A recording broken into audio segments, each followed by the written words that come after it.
যেই সকল উপদেষ্টারা দেশ ছেড়ে বা সেফ এক্সিটে রাষ্ট্র ক্ষমতা থেকে নেওয়ার চেষ্টা করছেন তাদের তালিকা তারা অলরেডি হাতে পেয়ে গেছে। এইবার এটারে বোম ফাটানো ছাড়া আর কিছু বলার কোনো উপায় নেই। লক্ষণ কিন্তু ভালো না, লক্ষণ মোটেও ভালো না। এই স্টেটমেন্টের পরে রক্ষা নেই, কনফার্ম থাকেন। কয়েকজন উপদেষ্টার সেফ এক্সিট প্রসঙ্গে উত্তপ্ত দেশের রাজনৈতিক অঙ্গন। এ নিয়ে উপদেষ্টা পরিষদের ভেতরে বাইরে চলছে অস্বস্তি, গুঞ্জন আর পাল্টাপাল্টি মন্তব্যের ঝড়। এর মাঝেই এবার সেফ এক্সিট চাওয়া উপদেষ্টাদের তালিকা প্রকাশ করার কথা জানিয়েছে। ওই উপদেষ্টাদের উপদেষ্টাগিরি তো যাবেই, ওদের জীবন তামা হয়ে যাবে। কোন কোন উপদেষ্টা কি কি ষড়যন্ত্রে লিপ্ত এগুলোর রেকর্ড আছে, সবকিছু ফাঁস করে দেওয়া হবে। জামাত এনসিপির ফাঁদে ডক্টর ইউনূস সরকার, অনেকের কল রেকর্ড জামাত ইসলামীর কাছে আছে। সেনাবাহিনীর যে সকল অফিসারদের সেনা হেফাজতে নেওয়া হয়েছে, কর্মরত যে সকল অফিসারদের, তাদেরকে পুলিশের কাছে হস্তান্তর করা হবে না। বর্তমান যে পরিস্থিতি বা সিচুয়েশন আমরা দেখছি, তাতে মনে হচ্ছে যে সেনাপ্রধান পদত্যাগ করে সেফ এক্সিট নিয়ে নেওয়া ভালো। যা হবে এই সপ্তাহের ভেতরেই হওয়ার। দর্শক, দেশ পূর্বার দূরে কিংবা কাছে যারা এই মুহূর্তে দেখছেন, আশা করি সবাই ভালোই আছেন। দর্শক, এই মুহূর্তে পাওয়া খুবই গুরুত্বপূর্ণ একটি ভিডিও আপনারা দেখতে চলেছেন। দর্শক, টাইটেল থাম্বনেল শিরোনাম দেখেই আপনারা বুঝতে পেরে গেছেন আসলে ভিডিওটি ঠিক কত গুরুত্বপূর্ণ। দর্শক, বর্তমানে দেশের পরিস্থিতি চলতেছে, সেটা আমাদের অবশ্যই খেয়াল করা উচিত। যেহেতু আপনি ভিডিওটি ক্লিক করেছেন, সেহেতু আপনাকে অবশ্যই ধন্যবাদ জানাই। তো দর্শক, কথার বাড়াবো না, চলুন আমরা সেই কাঙ্ক্ষিত ভিডিওগুলি দেখে আসি। তবে তার আগে বলবো, যারা এখনও আমাদের চ্যানেলটিকে সাবস্ক্রাইব করেননি, অবশ্যই চ্যানেলটিকে সাবস্ক্রাইব করে রাখবেন। আর যারা অলরেডি সাবস্ক্রাইব করে রেখেছেন তাদেরকে অসংখ্য ধন্যবাদ। তো দর্শক, কথা আর বাড়াবো না, চলুন আমরা সেই ভিডিওটুকু দেখে আসি। সকল উপদেষ্টারা দেশ ছেড়ে বা সেফ এক্সিটে রাষ্ট্র ক্ষমতা থেকে নেওয়ার চেষ্টা করছেন তাদের তালিকা তারা অলরেডি হাতে পেয়ে গেছে। গেল কয়েকদিন যাবৎ উপদেষ্টা নাহিদ ইসলাম সাবেক, তিনি আপনার একটা বক্তব্য দিয়েছেন যে আমাদের অনেক উপদেষ্টারা পালানোর জন্য, সেফ এক্সিটের জন্য তারা প্রস্তুতি নিয়ে ফেলেছে, আখের গোছাই ফেলছেন এবং অনেকে অনেক দলের সাথে হাতও মিলাইছেন। অপরদিকে শেখ হাসিনার একটা ফোন কল ভাইরাল। তো সবকিছু মিলিয়ে জাতি জানতে চায় তারা কারা। এটা কি নাহিদ ইসলাম বলার জন্য বললেন নাকি আদৌ সত্য ঘটনা? এর মাঝখানে আমাদের 5 জন উপদেষ্টা আবার নাহিদ ইসলামের এই বক্তব্যের কড়া এবং তীব্র প্রতিক্রিয়া জানিয়েছে যে নাহিদকে প্রমাণ দিতে হবে কারা। তো এর মাঝখানে সবাইকে অবাক করে দিয়া বেশ কড়া ভাষায় এনসিপি আবার বলছে যেই সকল উপদেষ্টারা দেশ ছেড়ে বা সেফ এক্সিটে রাষ্ট্র ক্ষমতা থেকে নেওয়ার চেষ্টা করছেন তাদের তালিকা তারা অলরেডি হাতে পেয়ে গেছে। এখন হাতে পাইছে কইরা দিল কে?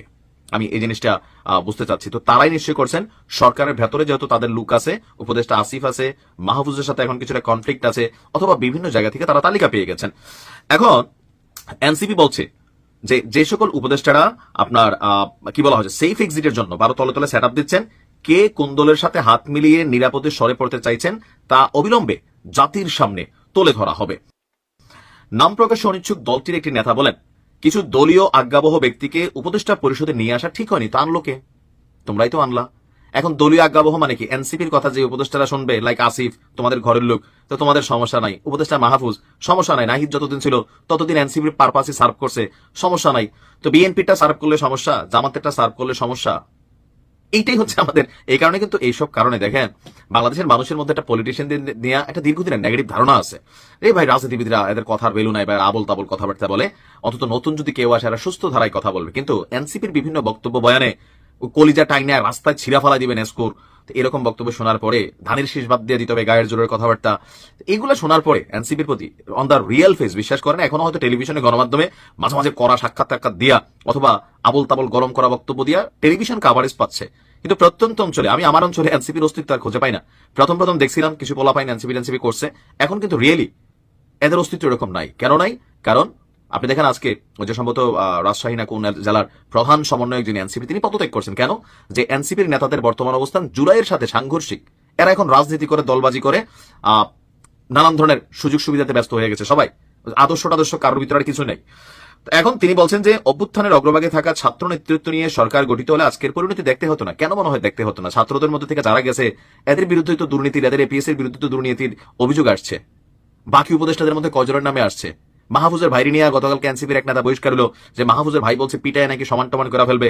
তো এদের বিরুদ্ধে আর কজন উপদেষ্টার বিরুদ্ধে আসছে? আসিফের এপিএস এর নামে দুর্নীতির অভিযোগ আছে, নাহিদেরটার ভিতরে আছে, ইনভেস্টিগেশন হয়েছে। এই যে কথাবার্তাগুলো, এগুলো এখন মানুষের কাছে আর গ্রহণযোগ্যতা নাই। তার বক্তব্য, শুধু বিশেষ কোনো রাজনৈতিক দলকে ক্ষমতায় বসানোর জন্য হাজার হাজার ছাত্র জনতা রাজপথে অকাতরে প্রাণ দেয়নি। এখন ভাই ক্ষমতায় কে নিয়ে বসায় দিচ্ছে? ডক্টর ইউনূস কি আলাদা কোনো সার্টিফিকেট দিয়ে নির্বাচন ছাড়া বসায় দিবে? ক্ষমতায় যাওয়ার জন্য মাপকাঠি হচ্ছে নির্বাচনে আসবে, মানুষ ভোট দিবে, ভোট দিয়ে যদি এনসিপি র সঠিক মনে করো তোমরা ফেরেশতা, তো তোমাদেরকে ভোট দিবে। যদি মনে করে জামাত ফেরেশতা, তো জামাতের ভোট দিবে। যদি মনে করে বিএনপি ফেরেশতা, বিএনপির ভোট দিবে। সমস্যাটা কোথায়? মানে সরকার কি তলে তলে কোনো সেটেলমেন্ট করতেছে যে ভোট টোট হবে ওই মানে গত নির্বাচনগুলোর মতন? তাহলে এটা আমরা জানতে চাই, মানে কি সেটেলমেন্ট তোমরা তলে তলে চাচ্ছ, সরকার দিচ্ছে না, বিএনপি পাইয়ে যাচ্ছে, উপদেষ্টারা কি করতেছে আসলে, এটা জাতির জানা দরকার। আর নয়তো এই ধরনের ব্লেম দিয়া উল্টা নিজেদের ওজন অস্তিত্ব মানুষের কাছে হাসির পাত্র বা হাসির খোরাকে তোমরা পরিণত হচ্ছ।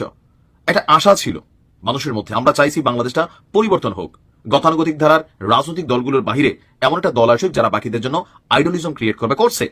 যত বড় মুখ না তত বড় কথা, এটার আইডলিজম করছে। ফাইরা ফেলা, ছিঁড়া ফেলা, উড়াই দেওয়া, এসব ভাষা এখনো বিএনপি জামাতের মুখ থেকে আমরা শুনি নাই, যত এনসিপির মুখ থেকে শুনি।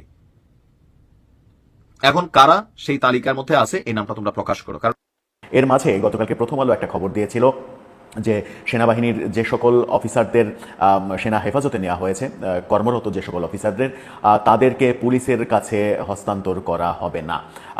আন্তর্জাতিক অপরাধ ট্রাইব্যুনালে যখন উপস্থিত হওয়া দরকার তখন সেনাবাহিনীর উদ্যোগেই তাদেরকে উপস্থিত করা হবে, আবার সেনানিবাসে তাদেরকে হেফাজতে ফিরিয়ে নেওয়া হবে।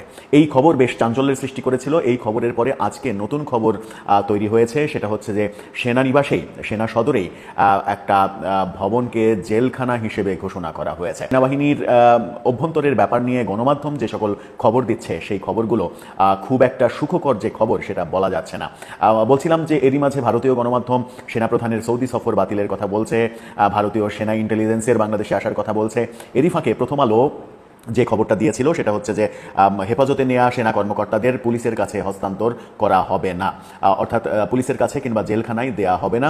যখন আন্তর্জাতিক অপরাধ ট্রাইব্যুনালে হাজিরার প্রয়োজন হবে তখন সেনাবাহিনীর তত্ত্বাবধানেই তাদের হাজিরার ব্যবস্থা করা হবে, হাজিরা শেষে আবার তাদেরকে ক্যান্টনমেন্টে ফিরিয়ে নিয়ে যাওয়া হবে। প্রথম আলো যেটা বলছিল সেটা হচ্ছে, প্রথম আলো শিরোনামটা আপনারা দেখে নিতে পারেন, সেখানে বলা হচ্ছে কর্মকর্তাদের সেনা হেফাজতে রেখে ট্রাইব্যুনালে আনা নেওয়ার চিন্তা। এই খবরে তারা বলেছিল মানবতা বিরোধী অপরাধের অভিযোগে করা 3 মামলায় গ্রেপ্তারি পরোয়ানা জারির পর যে 15 কর্মকর্তাকে হেফাজতে নেওয়া হয়েছে তাদের বিচার শেষ না হওয়া পর্যন্ত সেনাবাহিনী নিজেদের হেফাজতে রাখতে চায় বলে সংশ্লিষ্ট সূত্র থেকে জানা গেছে। এই বিষয়ে সেনা কর্তৃপক্ষের একটি ভাবনা হচ্ছে বিচার শেষ না হওয়া পর্যন্ত আসামি হওয়া এসব কর্মকর্তা সেনা হেফাজতে থাকবে। মামলার নির্দিষ্ট তারিখে সেনাবাহিনী এদের আন্তর্জাতিক অপরাধ ট্রাইব্যুনালে হাজির করবে, আদালতের কার্যক্রম শেষে আবার হেফাজতে ফিরিয়ে নিয়ে যাওয়া হবে, অর্থাৎ সেনা সদরে তাদেরকে ফিরিয়ে নিয়ে যাওয়া হবে। এই খবরের পর আজকে যে খবরটা নতুন তৈরি হয়েছে, স্বরাষ্ট্র মন্ত্রণালয় থেকে একটি বিজ্ঞপ্তি জারি করা হয়েছে, সেটা হচ্ছে সেনা সদরে একটি ভবনকে কারাগার ঘোষণা করা হয়েছে। সেই খবরের শিরোনামটা আপনারা দেখে নিতে পারেন। সেখানে বলা হচ্ছে ঢাকা সেনানিবাসের একটি ভবন সাময়িকভাবে কারাগার ঘোষণা। সেই খবরে বলা হচ্ছে ঢাকা সেনানিবাসের একটি ভবনকে কারাগার ঘোষণা করা হয়েছে সাময়িকভাবে। রোববার প্রজ্ঞাপন জারি করা হলেও স্বরাষ্ট্র মন্ত্রণালয়ের কারা এক শাখা থেকে এ সংক্রান্ত প্রজ্ঞাপনের কথা আজকে অর্থাৎ সোমবার এটা জানানো হয়েছে গণমাধ্যমকে। রাষ্ট্রপতির আদেশক্রমে প্রজ্ঞাপনে সই করেছেন স্বরাষ্ট্র মন্ত্রণালয়ের সুরক্ষা সেবা বিভাগের উপসচিব মোহাম্মদ হাফিজ আল আসাদ। প্রজ্ঞাপনে বলা হয় বাংলাদেশ ফৌজদারি কার্যবিধি 1898 এর ধারা 541 1 ক্ষমতা বলে দ্য প্রিজন অ্যাক্ট 1894 এর ধারা 3B অনুসারে ঢাকা সেনানিবাসের বাসার রোড সংলগ্ন উত্তর দিকে অবস্থিত MES বিল্ডিং নম্বর 54কে সাময়িকভাবে কারাগার ঘোষণা করা হলো। আদেশে আরও বলা হয়েছে যথাযথ কর্তৃপক্ষের অনুমোদনক্রমে এই ঘোষণা জারি করা হয়েছে এবং এটি অবিলম্বে কার্যকর হবে। তবে কোন উদ্দেশ্যে ভবনটি কারাগার হিসেবে চিহ্নিত কিংবা ব্যবহৃত হবে সে বিষয়ে প্রজ্ঞাপনে কোনো কিছু বলা হয়নি। প্রজ্ঞাপনে বলা না হলেও এটা এখন নিশ্চিত যে সেনা হেফাজতে যে সকল কর্মকর্তারা আছেন সেই সকল কর্মকর্তাদের এই বাসভবনে রাখা হবে, এটাকেই কারাগার ঘোষণা করা হয়েছে। তাদেরকে নর্মাল যে কারাগার সেই কারাগারে না পাঠিয়ে পুলিশের আন্ডার